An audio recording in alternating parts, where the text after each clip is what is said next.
Igreja Açores, o programa com a atualidade da Diocese para ouvir aos domingos, ao meio-dia, na sua Antena 1 Açores.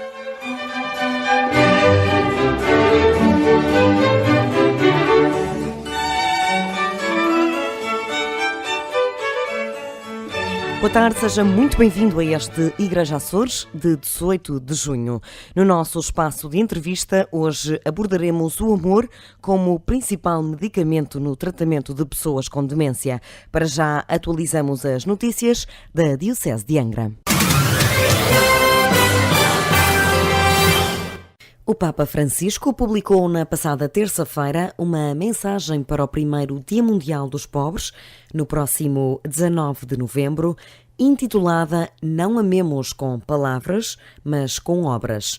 O bispo Dom João Lavrador afirma que a mensagem é riquíssima e encaminha a Igreja para o seu rosto mais evangélico. É uma mensagem realmente atualíssima, com uma linguagem muito direta, em que se entrar em análises políticas muito exageradas ou muito profundas, no entanto, como o Papa Francisco costuma realmente fazer, interpela-nos fortemente, e este interpela a nossa sociedade, interpela os organismos públicos, interpela a organização social e económica em que nós vivemos, para nos mostrar que, afinal, portanto, a exclusão e a pobreza que atinge tantas pessoas tem causas e que é preciso realmente encontrar essas mesmas causas. Mas é sobretudo uma mensagem lançada aos cristãos para o que ele chama a cultura do encontro, que é tão bonita e que é muito típica da realidade, não apenas das palavras, mas sobretudo da atitude do Papa Francisco.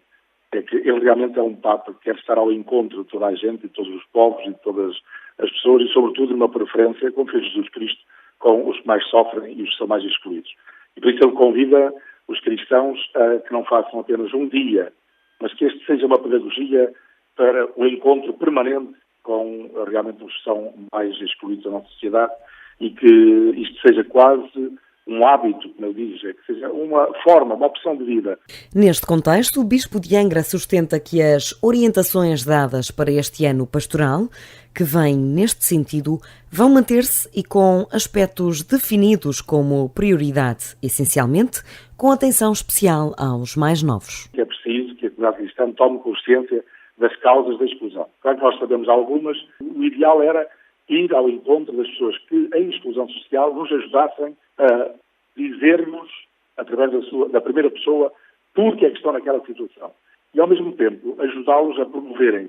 Ora bem, essa promoção, e por isso é que vai ser um bocadinho para o ano mais dirigida às crianças e jovens, no sentido de provocar que a educação seja uma educação feita, naturalmente, a nível escolar e a nível familiar, a nível da comunidade cristã, através de diversos grupos e movimentos catequeses, mas que tenha sempre em conta um sentido de que é importante apostar na promoção da pessoa.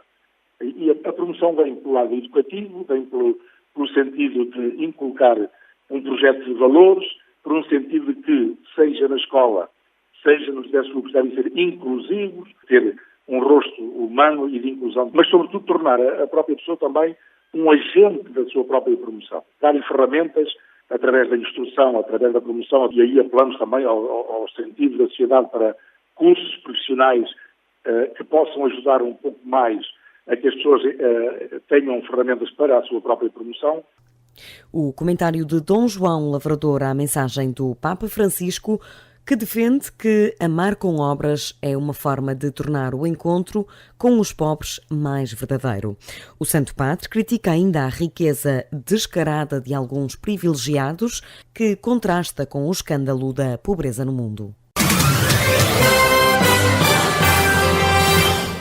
Terminou mais um ano pastoral, este com especial enfoque na pastoral social. É tempo de fazer balanços com os principais agentes de ligação direta à pobreza social.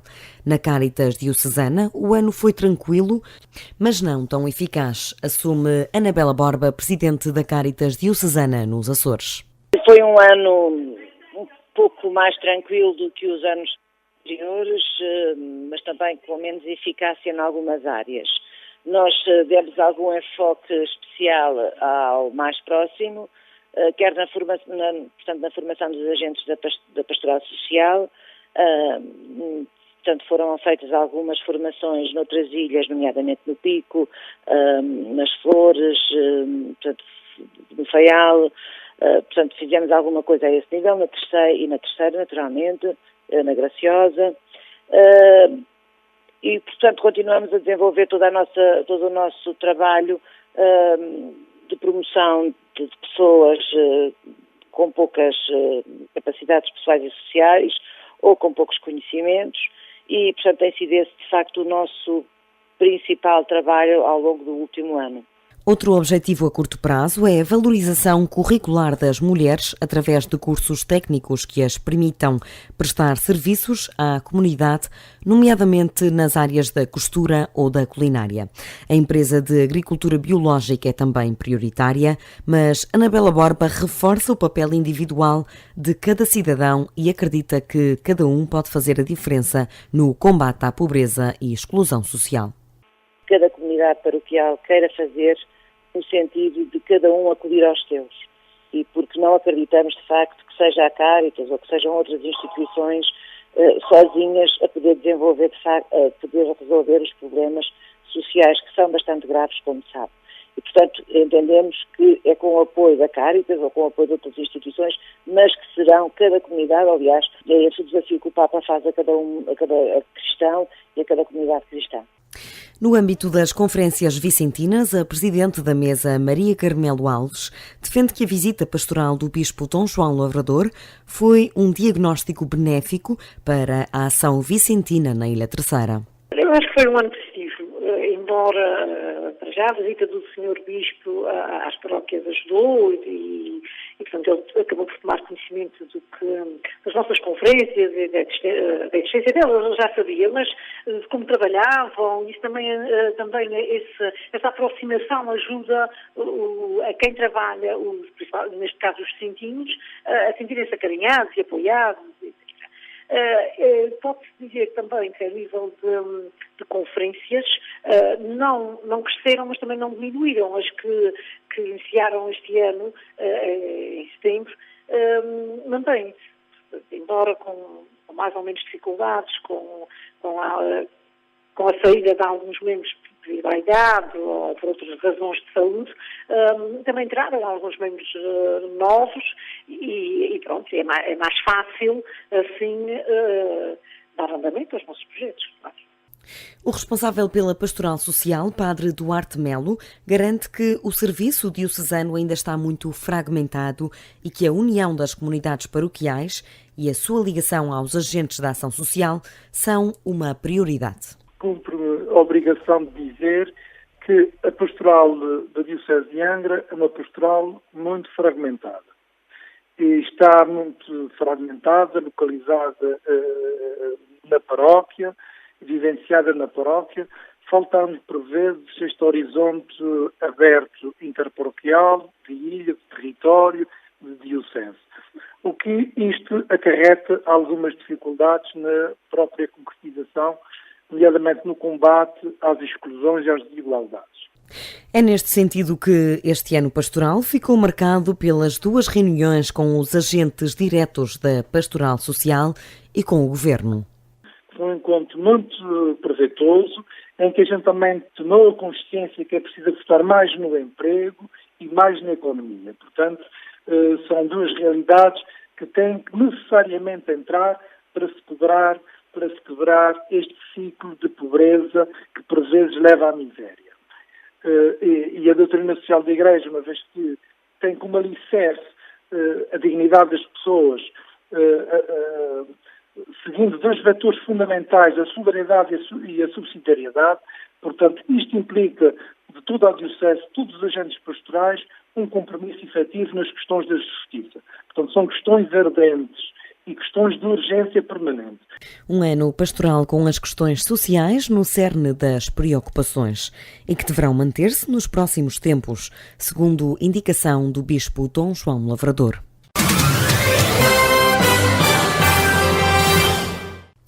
Este ano a Diocese de Angra conta com 10 sacerdotes que serão jubilados a 25 de junho na Sé Catedral de Angra. O padre Raimundo Bulcão, natural do Faial, foi ordenado há 60 anos. Em 1957, nem podia ir ao alfaiate tirar medida para as suas primeiras vestes sacerdotais sem ser acompanhado. 15 dias antes de eu me ordenar, tive necessidade de ir ao alfaiate fazer uma prova, uma peça de roupa, uma batina. Ora bem, e tive que pedir, era habitual, pedir autorização. O vice-reitor é que me atendeu e disse-me, sim senhor, pode sair. Isto era, o alfaiate morava no cimo da rua do local, não era? Mas leva um companheiro contigo. Eu lá te pedi a um colega que me acompanhasse, etc, etc. Mas depois, eu ao regressar, e depois disso, até inclusivamente já depois de me ordenar, eu pensei várias vezes, mas afinal de contas, quando eu já estava exatamente nos últimos dias do curso, quando realmente estava já a preparar-me para a ordenação, na verdade, tive de ir acompanhado, e envolvidos 15 dias após a ordenação, eu já podia exatamente sair e responsabilizar-me, naturalmente, na verdade. Mas, enfim, eu, por outro lado, também percebo que tinha de haver uma certa disciplina. Por vezes, esta disciplina era rigorosa demais, na verdade. Hoje, as dificuldades são outras. Depois de ordenado, o jovem sacerdote abraça normalmente uma paróquia de imediato. Geralmente, os sacerdotes mais novos iam colaborar com sacerdotes idosos, mais idosos e experimentados, na verdade. Hoje, eles têm essa dificuldade enorme, de facto. Têm que assumir a responsabilidade de duas outras paróquias, têm de, enfim, enfrentar, exatamente a partir daí, toda uma responsabilidade que excede um bocado a sua capacidade. Por melhores que eles sejam, por mais preparados que estejam. Eles têm, portanto, de distribuir o seu tempo na paroquiação, por várias atividades, atender às várias paróquias. No fim de semana é uma correria constante para celebrar aqui, celebrar acolá, etc, etc, etc, não é? E depois acontece, efetivamente, muitas vezes é capaz de faltar tempo para ler, refletir, rezar, tempo para acolher as pessoas, para ir ao encontro delas, para ouvir as pessoas. De um outro tempo é José Júlio Rocha, ordenado em 1992. 25 anos, quando eu fui ordenado sacerdote, ainda tinha 23 anos, ainda não tinha os 24, e portanto era um jovem sonhador. E encarei o meu sacerdócio como uma aventura universal, quer dizer, eu julgava que tinha nas minhas mãos e na minha fé capacidade de mudar o mundo. Uma das coisas que mudou foi exatamente isso. Percebo que não posso mudar o mundo, mas que tenho de confiar muito mais na graça de Deus que nas minhas próprias forças. Há uma coisa curiosa, quando eu fui ordenado há 25 anos, se soubesse exatamente o que ia passar com a maturidade daquela altura, não sei se teria coragem. Mas vendo agora desta perspectiva, depois de tudo o que passei e depois de tudo o que vivi esses 25 anos, posso dizer perfeitamente que valeu a pena. E se tivesse que percorrer outra vez os mesmos passos ao mesmo sacerdócio, não hesitaria em entrar nesta aventura. 25 anos depois, muitas coisas mudaram. Sobretudo a noção do que é ser-se sacerdote. Tínhamos uma ideia do sacerdote essencialmente como um pastor, com uma dimensão social e voltada para os jovens e para a dimensão da igreja pobre muito acentuada. A ideia de evangelização adjentes às pessoas, a ideia de que a igreja é serva de Jesus e serva dos homens, a ideia de que o padre é sobretudo um homem que ama o seu povo e a ponte entre Deus e o povo. Algumas coisas mudaram entretanto. Tenho a impressão que hoje se tem uma ideia mais conservadora do sacerdócio, eventualmente mais ritualista, eventualmente mais dogmática do que tinha naquela altura, há 25 anos, em que o Concílio Vaticano II ainda espalhava o seu perfume, que já não espalha tanto hoje, mas essa era a ideia. Éramos muito ingênuos, muito inocentes. A cerimónia do Jubileu Sacerdotal, no próximo dia 25, assinala os 60 anos de sacerdócio dos padres Raimundo Bulcão e Manuel Garcia da Rosa, ambos da Ilha do Faial, 50 anos de sacerdócio para os padres Manuel Garcia do Faial e padre Vítor Vieira de São Miguel. Já relativamente às bodas de prata da ordenação sacerdotal, estão os padres Jaime Silveira, natural da Ilha das Flores, e José Júlio Rocha, natural da Ilha Terceira, ambos professores no Seminário Episcopal de Angra. Assim como o padre Paulo Batista, o padre Pedro Tavares Carreiro e o padre Walter Correia.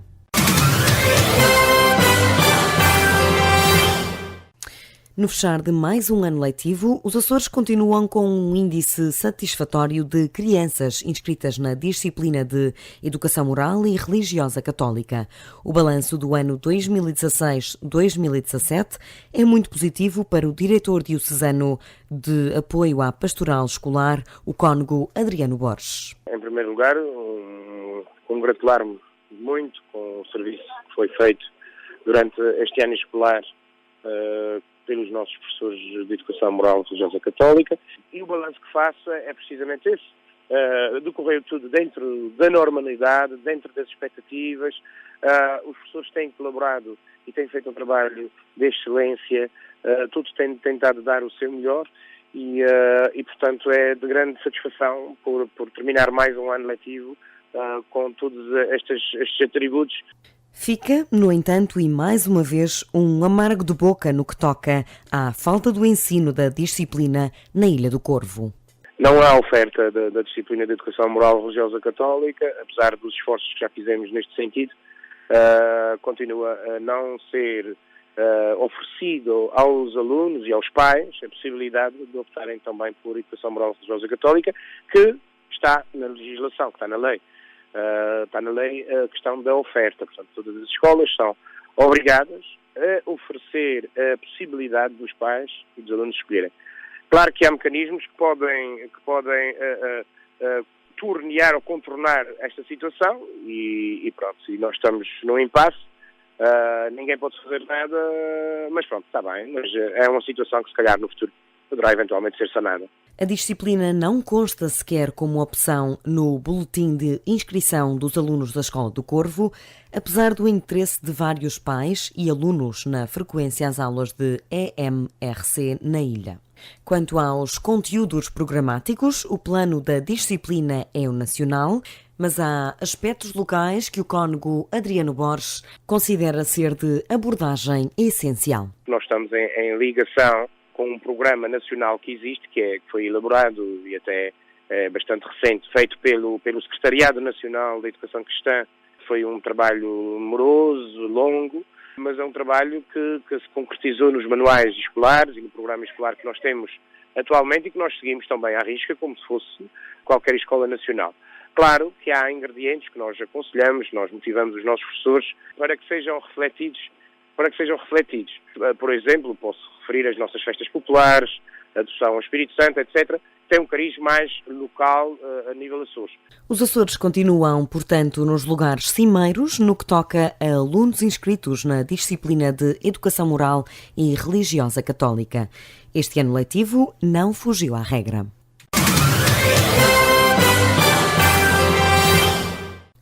Um mês depois da inauguração da sua sede, o Movimento de Romeiros de São Miguel começa literalmente a arrumar a casa.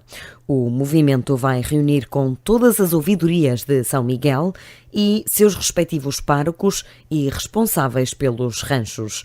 O primeiro encontro acontece já amanhã, dia 19 de junho, em Vila Franca do Campo, no Centro Comunitário da Ribeira das Tainhas. Raul Medeiros, responsável pela comunicação do Movimento de Romeiros, conta os objetivos destes encontros. Todos os anos, nos últimos anos, têm sido feitas essas reuniões com os mestres e responsáveis dos ranchos de São Miguel, com o grupo coordenador, conjuntamente com eles, a intenção e o objetivo dessas reuniões é mesmo essa, é fazermos um balanço como foram as romarias deste ano e objetivos, ideias, sugestões para colocarmos em prática no próximo ano pastoral. Na Casa do Romeiro, inaugurada a 14 de maio, já está patente uma exposição sobre a história do movimento, mas não será a única neste ano de 2017. Quem visitar a Casa do Romeiro, na Lagoa, vai poder brevemente ter uma experiência sensorial sobre as romarias quaresmais. Nesta fase temos uma exposição montada onde tentamos, de algum modo, mostrar a quem nos visita a história do movimento dos romeiros, mas nesta fase estamos mesmo começando a preparar e a projetar exposições ao longo do ano e o vídeo também está a ser legendado para ficar lá colocado para quem nos visita, um vídeo que tenta demonstrar por imagens e sons o que são as romarias quaresmais de São Miguel. A Casa do Romeiro pretende ser um ponto de passagem para visitantes da ilha de São Miguel e já estão agendadas visitas de grupos de turistas a partir do próximo mês de julho.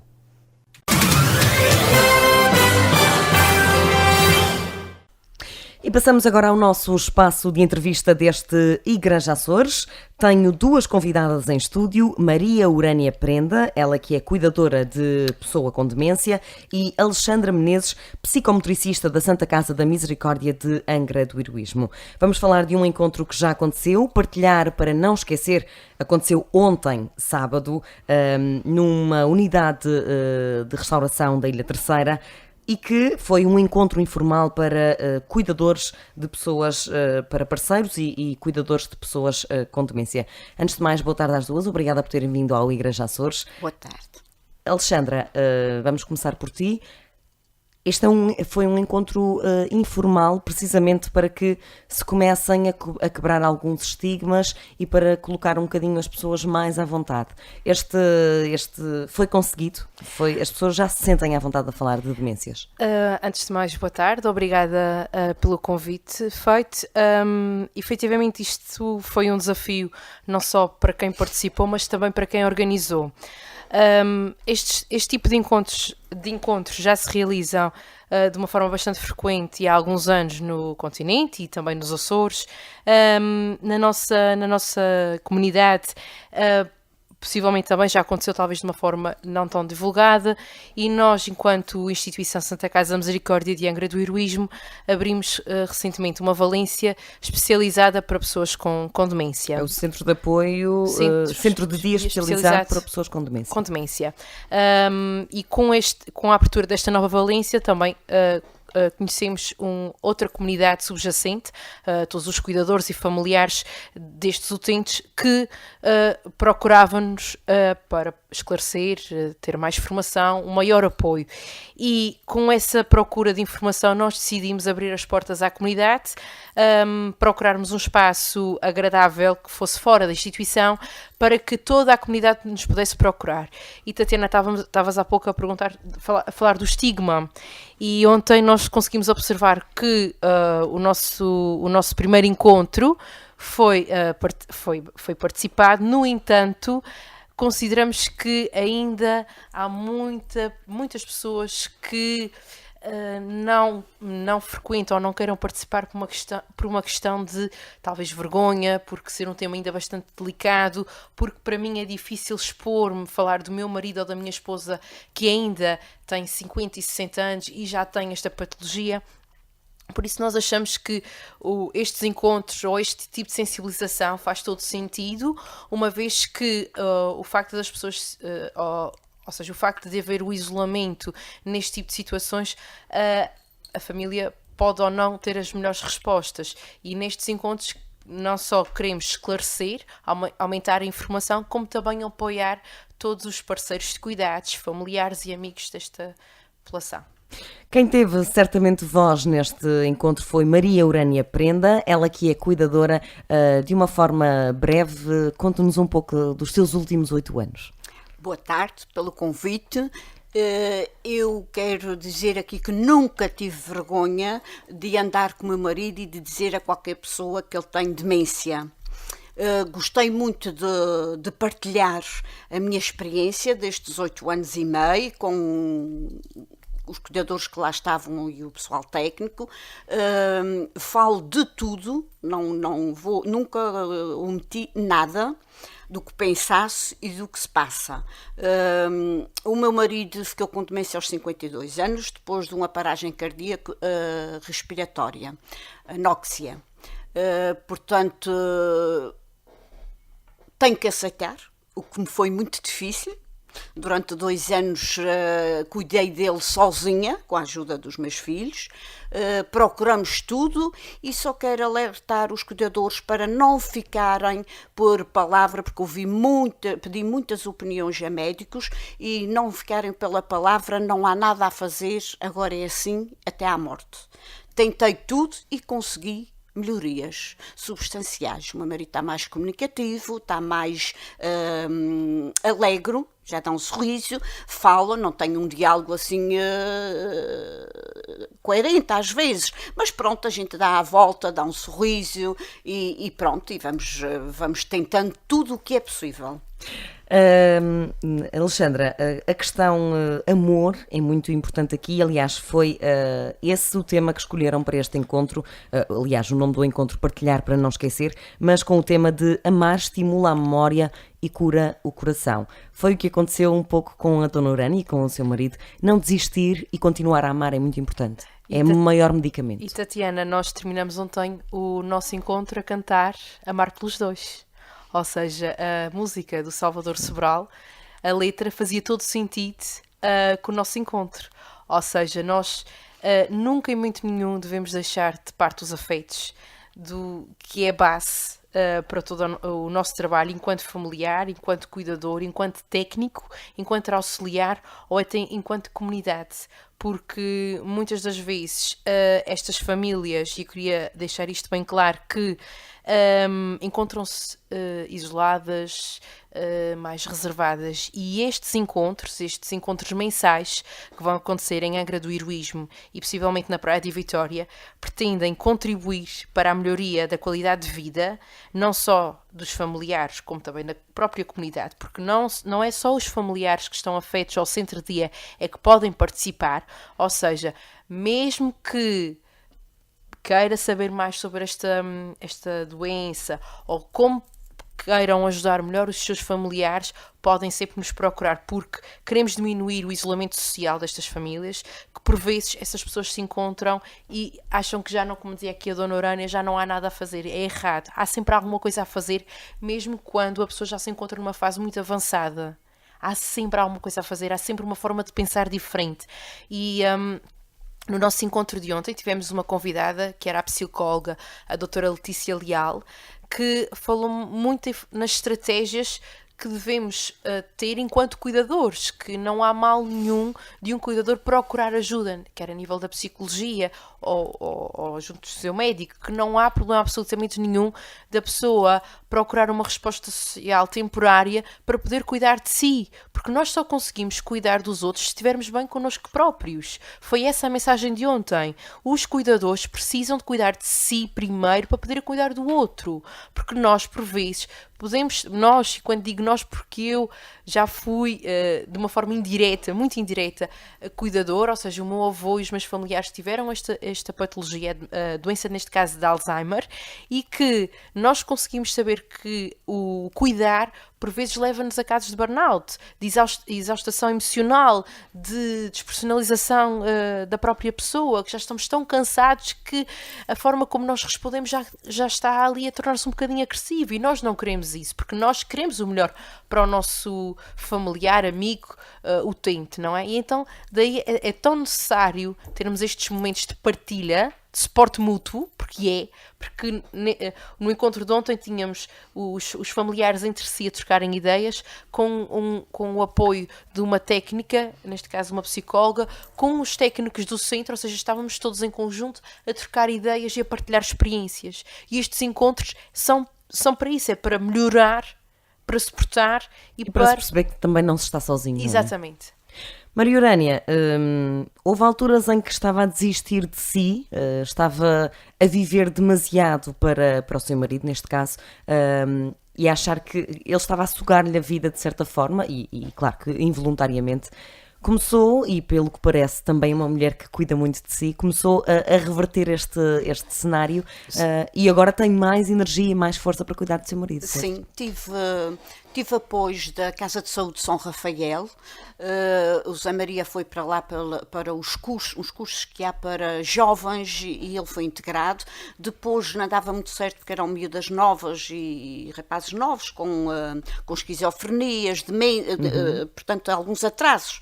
E então foi internada a doutora Fernanda, que Deus a tenha, é que me ajudou nesse aspecto, fez um internamento na parte dos homens, em que eu podia buscá-lo todos os dias até às 9 horas. Ele também podia, o internamento, ele também podia ficar a dormir, mas tentei sempre levá-lo para casa comigo.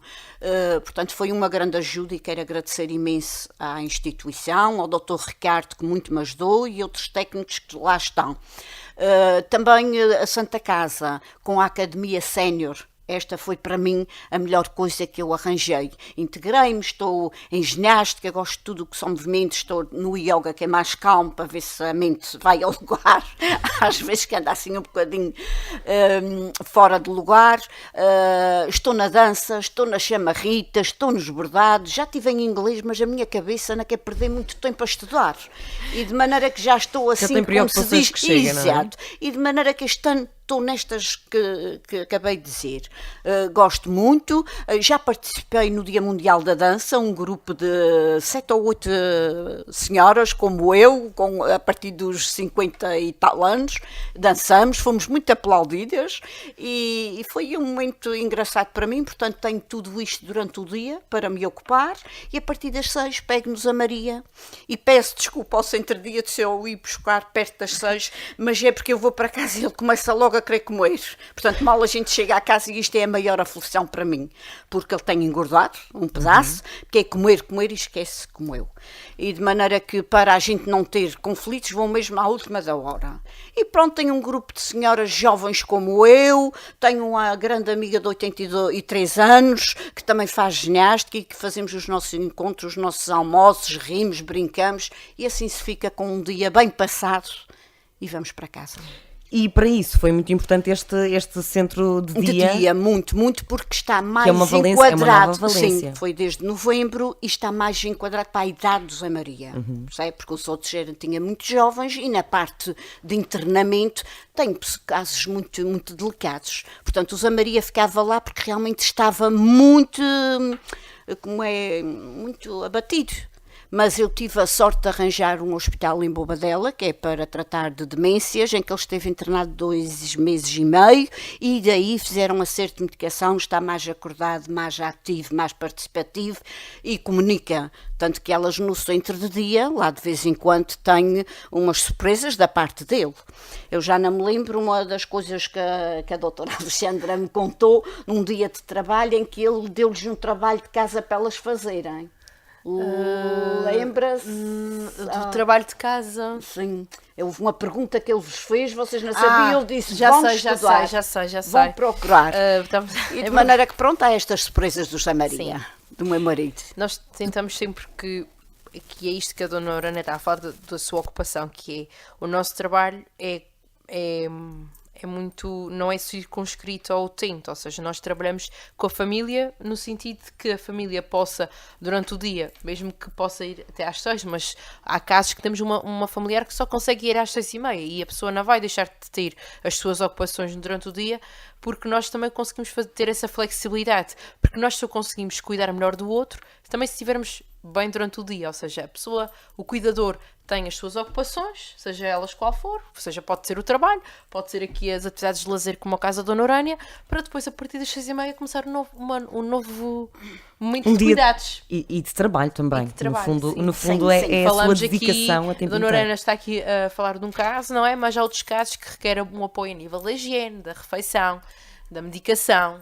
da hora de dormir, que por vezes não é fácil, porque a parte da orientação espaciotemporal por vezes está bastante alterada, por isso há aqui um grande trabalho após o centro, que é feito com os familiares e eles próprios têm que estar bem para poderem fazer também esse trabalho bem, certo? Claro. A questão de ir buscar ao fim do dia é muito importante também. É assim, nós gostamos de falar do centro-dia de uma maneira bastante flexível, que é o seguinte, nós não queremos que o nosso centro seja rígido, ou seja, tem que ser às 9, o almoço tem que ser àquela hora, o pequeno almoço tem que ser às 9 e a saída tem que ser às 6, não. Ou seja, nós temos a possibilidade, claro que se a família assim o entender, de não ter que ir todos os dias ao centro. Ou seja, se a pessoa quiser se quiser que o seu familiar fique em casa porque vão ter visitas naquele dia, nós achamos que é muito mais terapêutico para aquela pessoa ficar em casa porque vão ter visitas, vão ter os familiares e os netos e porque isso também para ele é uma terapia, não é? E a questão do ir buscar mais tarde ou ir buscar mais cedo é muito relativo, dependendo de caso para caso. Caso eu tenho um senhor, que é o caso aqui do Sr. Zé Maria, que um dia eu fiquei de boca aberta, que chegou-se à hora de almoçar e ele disse-me que não tinha fome porque estava a gostar de fazer a atividade que estava a fazer. E eu achei que aquilo não era possível. Como também posso ter que ligar à Dona Urânia, porque se calhar ele ficou mais agitado ou mais... pronto, não estava tão interessado numa atividade que estávamos a fazer ao final da tarde e eu tenho que ligar porque se calhar ela tem que vir buscar-o mais cedo porque se calhar ele agora só vai retomar a calma quando estiver com ela. Ou seja, a própria família sabe que nós vamos ter essa liberdade de ligar para eles, como também damos a liberdade de, se não almoçar ao meio-dia, almoçar uma porque está bem. Ok? Ou seja, nós temos que ser flexíveis, não é? Dentro dos parâmetros normais, ou seja, não vamos servir uma refeição também às 3 da tarde porque não é humanamente impossível, porque vivemos numa casa muito grande e numa instituição que também requer rigor e organização nesse sentido. Mas já há essa flexibilidade. E se a pessoa está bem naquele momento, e se a pessoa sair ou estiver muito bom tempo e a família dizer, olha, hoje vou dar um passeio e vou passar aí para levar o meu marido ou a minha esposa, nós tudo bem, ok, vamos ter esta atividade, mas se ele for mais feliz ou se estiver melhor a sair ou vai ter com os netos, tudo bem, não há problema absolutamente nenhum. O que interessa é o bem-estar da pessoa, é isso é que nos preocupa. Falávamos em off the record de um bilhete que era todos os dias colocado no bolso do Sr. José Maria. Conte-nos um pouco essa história. A Dona Urânia, quando o seu marido fez a admissão para o centro, partilhou que por vezes ao final do dia havia momentos de mais ansiedade, uma vez que isso também já acontecia noutros momentos. E então a Dona Urânia é que nos propôs de colocar um bilhete para que o marido não se esquecesse que ela vinha buscar. E a Dona Urânia se calhar agora aqui continuava, porque o Sr. Zé Maria tinha um grande estigma que a Santa Casa, e efetivamente é mais conhecida, a Santa Casa Misericórdia de Angra do Heroísmo, por ser uma resposta social para idosos. E normalmente de internamento, ou seja, mais conhecido pelo lar ou asilo.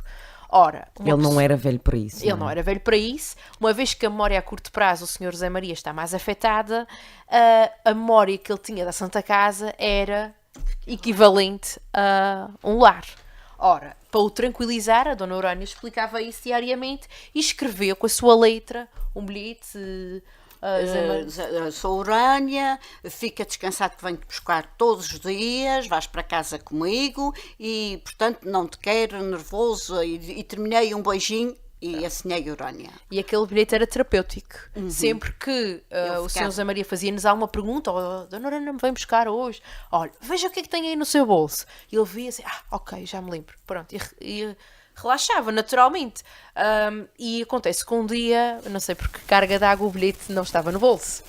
E o Sr. Zé Maria, para quem não o conhece, um senhor com quase 2 metros, com uma estrutura forte, e que começou a dizer que queria sair embora e que a Dona Urânia não chegava, e eu, para não ligar logo para a Dona Urânia, para também não a deixar preocupada, a equipa, naquele momento ainda, logo no início, porque quero também referir que isto foi um momento pontual, não volta mais a acontecer, vamos fazer um bilhete e colocar discretamente no bolso, igual à Dona Urânia, porque o objetivo era acalmar a pessoa naturalmente.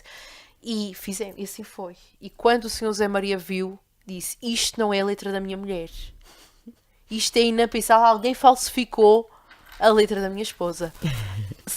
Deus nos salvou naquele momento porque a Dona Urânia chegou e ele viu que nós não lhe estávamos a mentir.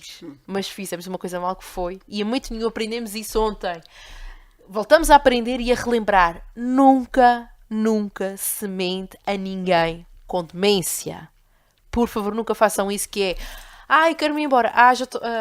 estamos quase a ir embora. Não, isso não acontece. A ideia é sempre focarmos noutro objetivo. Nunca mentir, mas focarmos sempre noutro objetivo. E o Sr. Zé Maria ensinou-nos logo no início com isto, que nunca devemos mentir. E assim foi. Dona Urânia sabe que não, aquele bilhete tem que estar religiosamente no bolso do Senão Sr. tem Zé que vir Maria. ela fazer um com a sua letra, não é? É isso, e também o Zé Maria está sempre com fome. Come, esquece, como eu. Portanto, a mente, a cabeça não funciona com o estômago. E de maneira que pede, e quando ele fica muito exaltado, temos que saber lidar com isso. E eu aprendi, e vou dizer aqui que houve um dia que uma das miúdas que lá está levou uma chapada. Ele pediu-lhe o pão, ela disse que não, mas ele a fazer força para um lado, ela, coitada, que também tinha sido, os técnicos tinham dito, não se dá, porque ele não pode estar a comer sem pão. Constantemente pão. Exato, e portanto ele deu-lhe uma bofetada.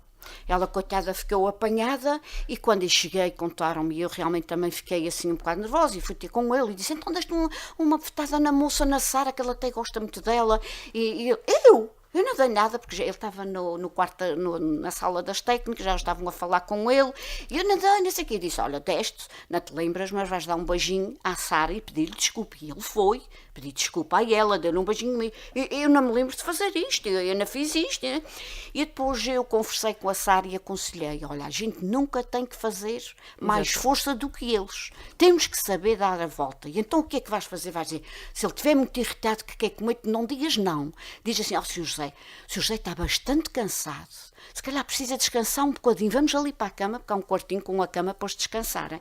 E então o Zé Maria, elas começaram a fazer isto e dá resultado, porque ele adormece e pronto, e já se passou. E nem se lembra de nada.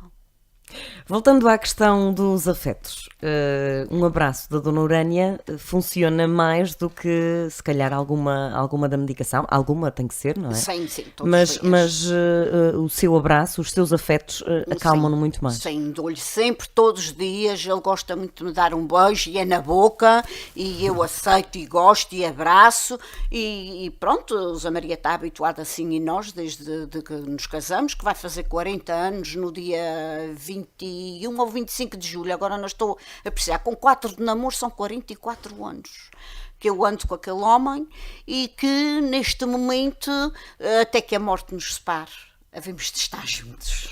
E vai sempre amar pelos dois? Sim, sempre amando pelos dois, e penso que ele também, sempre que vem comigo no carro, às vezes até diz, eu gosto de ti, como no primeiro dia que a gente começamos a namorar, e portanto ele tem um afeto por mim, e realmente vejo que ele gosta muito de mim. Alexandra, a história do Sr. Zé Maria é a história de muitos Zés Marias nos Açores, mas que se calhar não tem esta abertura que a Dona Urânia tem para colocar cá para fora. Exato. Isso verificou-se neste encontro, partilhar para não esquecer. Nós, neste encontro, e como tu sabes, Tatiana, é um encontro bastante informal, ou seja, nós também sabemos que é um assunto delicado, que nem toda a gente tem a abertura, eu à vontade aqui da Dona Urânia, e é verdade, porque é um assunto delicado e que envolve uma família, que envolve dificuldades, envolve uma adaptação familiar muito grande, e que para nós falarmos abertamente deste assunto temos que ter muito apoio, não é? E temos que aprender muito ao longo dos anos para aceitar e levar a vida de uma maneira mais corajosa, não é? Nós vimos pelo sentido que sabíamos que havia muito mais pessoas que poderiam participar e que não compareceram. E que se inscreveram, inclusivamente. E que, pronto, manifestaram que iam aparecer e depois não apareceram. E nós ficamos, pronto, será que existiu aquele impasse de, eu vou falar sobre este caso, mas vou colocar as minhas dúvidas num grupo, pessoas que não conheço. Mas por vezes isso também se torna mais fácil quando nós vamos para um grupo, que se quiserem assim chamar um grupo de suporte mútuo, não é? Porque o objetivo também é nós nos suportarmos uns aos outros dentro da mesma realidade. Torna-se se calhar tudo muito mais fácil, porque o exemplo da Dona Urânia, a minha experiência, a experiência da psicóloga, a experiência das próprias auxiliares, suporta-nos e ajuda-nos a lidar com o dia-a-dia de maneira diferente. E nós acreditamos que houve, se calhar, essa não estou à vontade porque ainda ser um tema bastante recente e ainda não muito discutido. Nós ouvimos falar muito nas notícias, Tatiana, descobriu-se a cura, ou começa a descobrir uma vacina ou um determinado medicamento para retardar esta e aquela doença, nomeadamente quando falamos nas demências. Mas não ouvimos se calhar falar tanto da fase em que, ok, a pessoa já tem, o que é que vamos fazer agora? Onde é que nós vamos procurar ajuda? Onde é que nós vamos buscar o descanso de cuidador? Onde é que há esse suporte? Ok? E nós neste momento, queria também aproveitar para divulgar, nós temos aqui um grupo de trabalho, que é o grupo de intervenção nas demências na Ilha Terceira, que é um conjunto de parcerias. Não sei se posso enumerá-las. Sim. A Santa Casa da Misericórdia da Praia da Vitória, a Santa Casa da Misericórdia dos Altares, o Lar do Pedro V, a Câmara Municipal da Praia da Vitória, a Câmara Municipal de Angra do Heroísmo, a Unidade de Saúde da Ilha Terceira, a Universidade dos Açores e, por fim, a ALSA, de Ponta Delgada, em São Miguel. Ou seja, isto é um grupo de representantes institucionais que reúnem-se para discutir este tema e do que é que nós podemos fazer na nossa comunidade. E estes encontros foram discutidos nessas reuniões para nós podermos ajudar a nossa comunidade. Não só, claro, começamos sempre pelo mais central, não é? A nossa comunidade e, quem sabe, no futuro os Açores. Mas também temos, uma vez por semana, um espaço que é o Gabinete de Apoio Social ao familiar de pessoas com demência, onde das 9 ao meio-dia há uma assistente social que presta esclarecimentos, apoios, informação, onde o cuidador pode procurar ajuda. Há o descanso do cuidador, há valências que têm o apoio domiciliário, há o centro de dia, ou seja, não há, a família precisa de ajuda, está perdida, nós estamos ali para ajudar porque temos a informação toda concentrada e que se calhar sabemos de uma forma mais eficaz como ajudar aquela pessoa. Até podemos não ter a resposta na hora, mas vamos ligar aqui estas parcerias, vamos nos juntar com essas parcerias para poder resolver o problema daquela família. Este peso psicológico pode ser dividido, não é? Exatamente, nós tivemos, e Tatiana tem que partilhar isto, que é, nós tivemos um caso de um senhor que se inscreveu para o centro, não se adaptou, nós tivemos a responsabilidade de aquele senhor ter apoio no domicílio, porque ele precisava de apoio, não se adaptou ao centro, tudo bem, nem toda a gente tem que gostar, ou tem que se adaptar àquela valência, não é? Isto é como nós nos ginásios. Há vários ginásios. Eu gosto mais de um, a Tatiana gosta mais de outro, a Dona Lorena prefere outro. Neste momento só temos um centro de dia para pessoas com demência. Aquele caso não se adaptou especificamente para outras questões ao centro. O que é que nós, enquanto equipa, fizemos? Encontramos junto à família uma resposta no domicílio e a pessoa está bem. Ou pelo menos ficamos com a sensação que os ajudamos. E é isso que nós pretendemos. É que, por vezes, as pessoas... As respostas são todas diferentes, não é? São todas diferentes, exato. E que não há um registro único. Olha, tem isto, então vai fazer isto. Não. Cada caso é um caso. E é isso, é que as pessoas nos procurem e que nós, em conjunto com este grupo de intervenção nas demências, possamos sempre reunir e dar uma resposta mais eficaz e de qualidade. Temos que encerrar, fechar a nossa conversa. Muito haveria para falar sobre demências, mas há uma coisa que há um pilar comum. Não há uma receita comum para cada um dos doentes, mas há um pilar comum, que é o amor. O amor cura. Sim. O amor e os afetos é o suporte para tudo. Não há nada que um abraço, que um sorriso, que uma boa disposição, que uma história engraçada seja o suficiente para tranquilizar ou colocar alguém muito mais bem disposto. Vou só deixar aqui uma última dica. Quando algum dos vossos familiares estiver assim, ou mais agitado, lembre-se de uma história daquela pessoa que lhe faça sentir rir. E pode ser um momento para vocês continuarem a conversar sobre aquele momento positivo. E se calhar a agitação vai diminuir. Fica a dica. Muito obrigada. Uma mão no ombro. Sim. Uma mão no ombro, numa pessoa idosa, o toque é maravilhoso também. Obrigada por terem vindo aos nossos microfones e terem partilhado a sua experiência. No caso da Dona Urânia, uma experiência pessoal. No caso da Alexandra, uma experiência profissional. Obrigada por terem vindo ao Igreja Açores. Obrigada.